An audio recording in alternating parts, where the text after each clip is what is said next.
Hi, after the last video where I talk about soulmates and twin flame and just basically say that first you cultivate things within yourself and then people will come to you. You don't need to try hard to manifest someone or make someone like you. And after making that video, I thought of doing something more about relationships.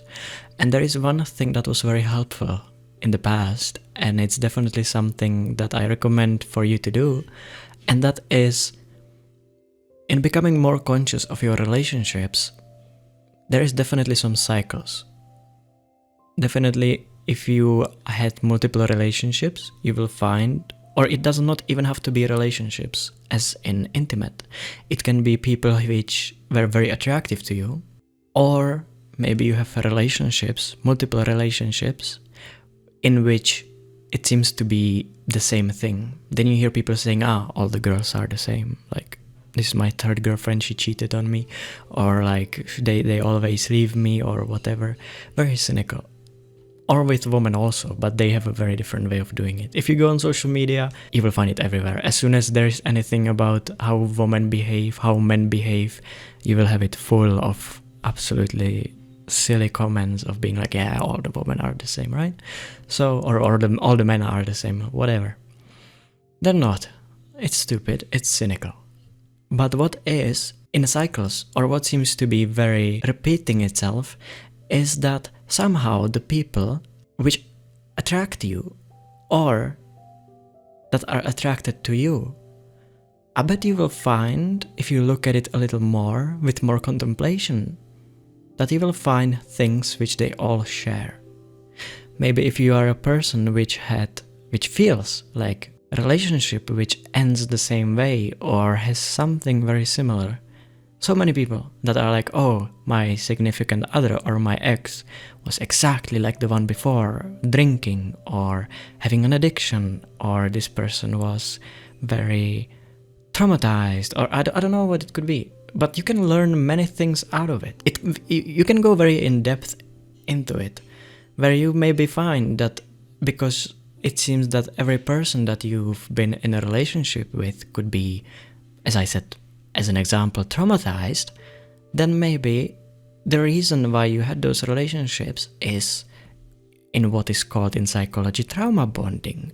Maybe your unhealed traumas make you feel like that is who you are, and then out of it you bond with the other person because they share very deep trauma also. So then you are both in shit. Yeah, I don't know, it's not a relationship, it's a relationship. You're both in shit, and you think that being broken is very good. Maybe someone is, like, many people are like that, but maybe someone watching this might see it in their past. I don't think that anyone watching this would be like, yes, this is my relationship now. But one thing that might be there is more subtle ways of this, or subtler things. For example, even after the recognition, after spiritual awakening, I realized that I have a very strong attraction somewhere in me towards people which are emotionally unavailable. Something in them is causing them, or in their state of consciousness, is causing them to emotionally be distant, cold, shoo me away. But something in me is like, whoa, that is great, that is the best thing ever. This person who likes me, I don't want that. This person who doesn't like me, hell yeah. Something was there like that. And after becoming conscious of it, you get a beautiful choice of not having that there, or at least of having so much insight that you understand what is happening. And then people which are emotionally unavailable or cold to you, you have a choice. You can keep that attraction towards them, or you can be like, this is not something that I want. I never want to be ever attracted to a person like my past 5 relationships ever again. Because you will, if you really sit down, and this is the thing that I suggest, is to sit down and really remember traits, good or bad. Sure, you can do good ones, but this is about something which was maybe the most difficult for you or difficult in those relationships? What can you gain from that? And then you see that maybe you learn something about yourself. As I said, the trauma bonding. Maybe you will learn about yourself that out of your loneliness, you do certain behaviors or you do certain things which make you end up with very wrong people.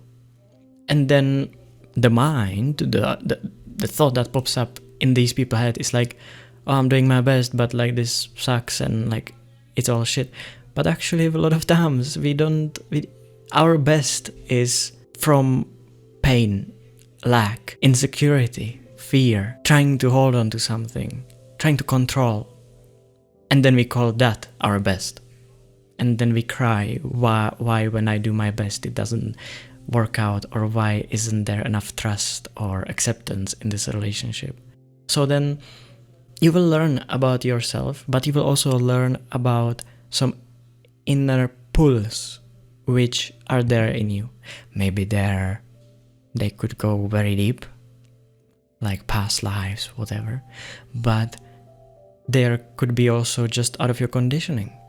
So one thing to do, one thing to do, I'm throwing my hands around. One thing to do is sit down, remember all the past relationships, remember the person, write their name down, and then points of what they were struggling with, what was their issues, what was unhealed in them, what they were not conscious of.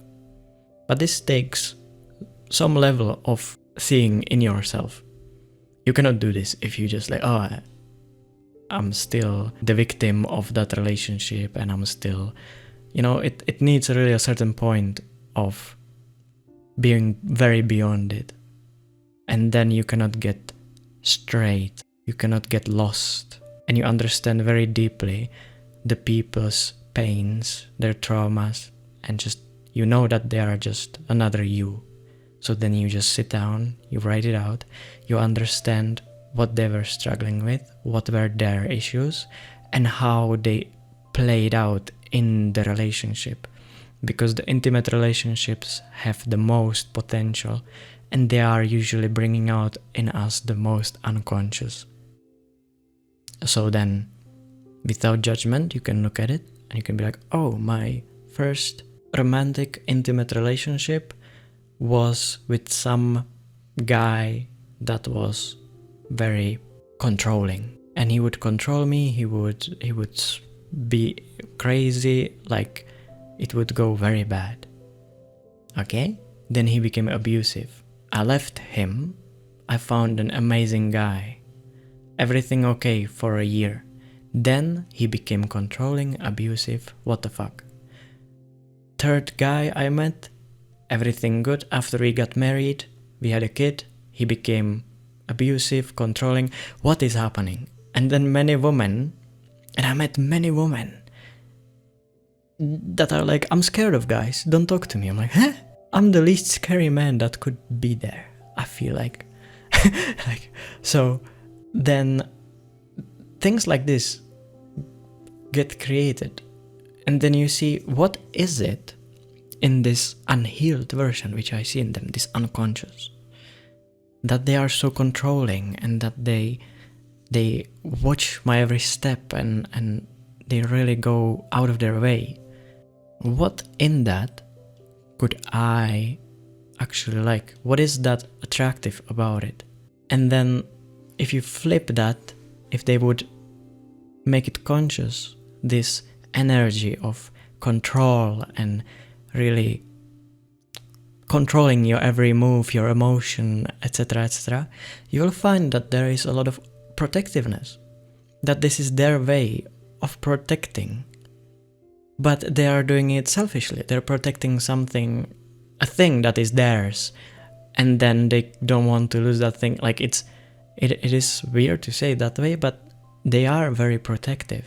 Because if such a person becomes more conscious of their behavior, they will find that they become less selfish.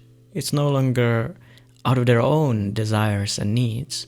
Then they see that this energy is transformed into protectiveness, into taking care of you, So something in you likes that they take a lot of attention and care of you, but in a wrong way, in a way that's controlling and binds you down. But it is like a coin. If you flip it, that possibility and that this energy is there in their personality. So if they would become more conscious, if they would overcome this selfishness and narcissism, then it would be a completely different behavior, but in the same department, you could say. So then that's why I say, if you understand and overcome your own bullshit, which is maybe something like this, just in different senses, different, you understand what I mean, then out of your own conscious personality, or the change of the personality from this selfishness and me, then something like this becomes completely different. And then you maybe attract and are attracted to the same people, but out of your own healing and out of your own becoming more mature and authentic, you will see it in people. You will see that this potential is in them, but it manifests as something which is not nice towards others. And another thing is that out of your own authenticity, you will start meeting people. This woman, which we now made an example of, which finds one dude that abuses her, second dude that abuses her, third marriage still abused. If she would become more conscious of this, and something in her is also attractive to them, maybe it could be that she is struggling with saying no, with people pleasing, with insecurity. If a person like that overcomes their thing, they become very secure. They have good boundaries. They have good use of their energy. And they can really be responsible and at the same time allow someone else to have control over them, but in the sense of taking care, of being protective.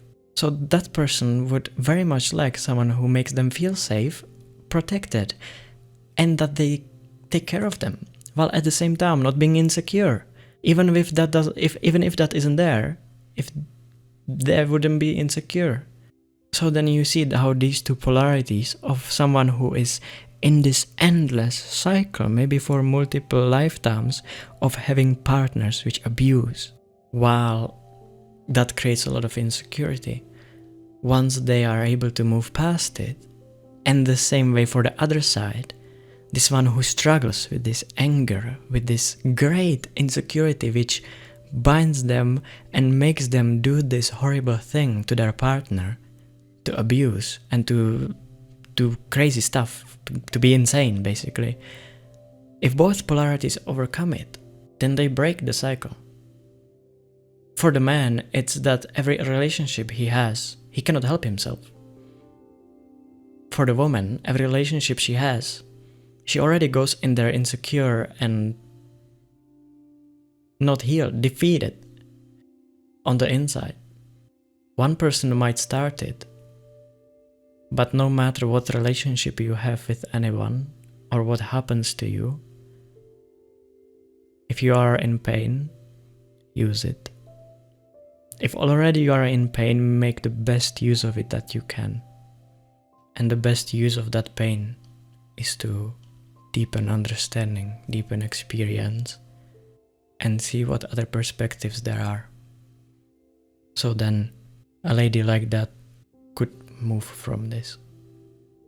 Something is there that attracts you to the people that you are with. And I believe, I went very extreme, but I believe if you look at it, you'll find subtle things. I went extreme, I know, but there will be subtle things which you can point that every partner that you were with had, which created pain for you. So then you can see what is there to be done about it, or if you completely want to move away from this. And the very, very important thing to do at the end of your list is compare your relationships with how your parents or the people with which you were raised have their relationship. And you will see reflections of it. Many people will see reflections of it. Of their parents' relationship in their own. Thank you.